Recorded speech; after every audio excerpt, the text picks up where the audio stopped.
Capcom has been going insane with the Resident Evil games, bringing Resident Evil 7 as the first-person game, and then bringing 2 Resident Evil remakes from the classic Resident Evil, and then bringing Village to continue the poor Ethan storyline who gets fucked in his hands.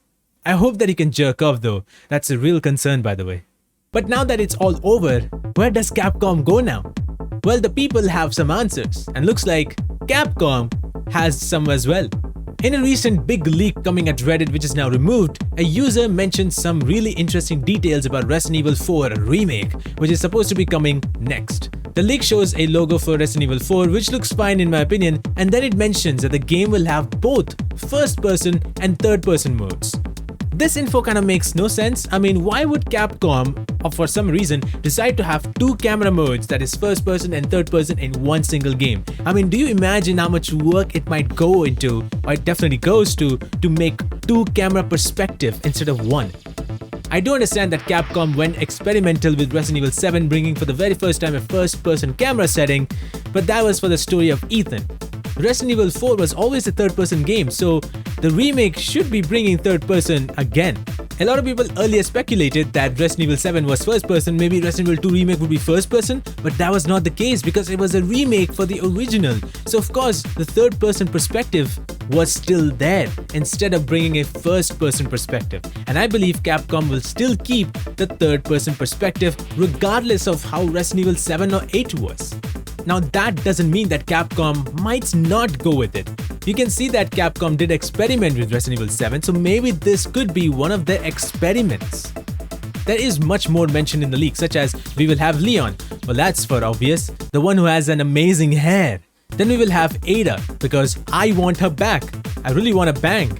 And then, for some interesting reason, we have Claire, because Leon needs more girls to bang?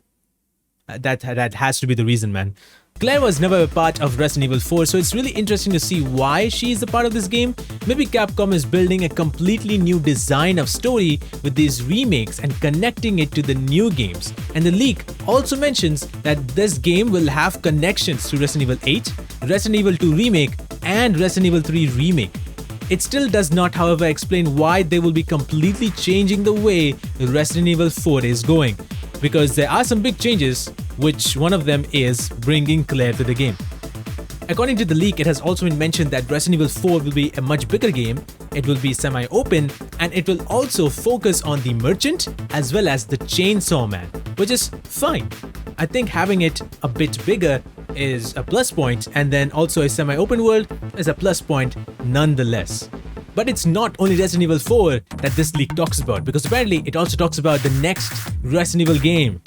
How many next Resident Evil games there are?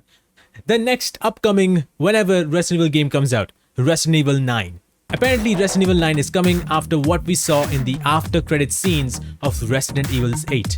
And it looks like it will be called Exit, with the XI being 9. So that we can get one of these cool reveal trailers such as Exits. And then boom, XI, this is Resident Evil 9. Ooh. One weird thing about this leak is that this game's post-credit scene will be for the Netflix series that will be releasing on July this year. Now, this makes no sense. Why will a game's end credit scene will set up a Netflix series that has already aired? I think this is kind of bullshit. I don't understand why this would happen. It's such a long gap between these two things, so I think that is not happening. The Netflix series is called Infinite Darkness. It's for Resident Evil. I'm very much stoked for it, but I don't think so that it will have any connections to the game. There might be some connections to the game, but it won't be having a connection to a game that is not even out yet and will be out in 2 years. Resident Evil 4, however, will be coming out in 2023, so it looks like we got some time, but some of these info might prove to be wrong, so we have to wait and see. The best thing is that the voice actors of Leon and Ada from Resident Evil 2 Remake will be in Resident Evil 4 Remake, which is amazing. I would love to have the same voice actors in a new game. In the continuation of the game. That would be absolutely phenomenal. Now, all of this info are not confirmed, so please do take this with a pinch of salt. However, I'm really excited for Resident Evil 4 Remake because Resident Evil 4 in general is a masterpiece. Many people consider that as the best Resident Evil game out there. Resident Evil 4 for me was the very first Resident Evil game back when I never played a horror game, and that scared me so much that I never touched Resident Evil 4 ever again. But regardless, I'm looking forward to Resident Evil 4 Remake, and I would hope that this game will do justice to what Resident Evil 4 originally was. What do you guys think about Resident Evil 4 Remake? Let me know in the comments below. Will you be playing this game when it comes out? I would definitely love to. And also, let me know in the comments below, have you completed Resident Evil Village? And if you haven't already, you can watch out the full Let's Play series in my channel. Link should be in the description below or in the outro card, which you can click on the screen right now. So thank you so much for watching once again, and I shall see you guys next time. Until then, stay awesome, stay safe, and remember to subscribe. Yeah, that.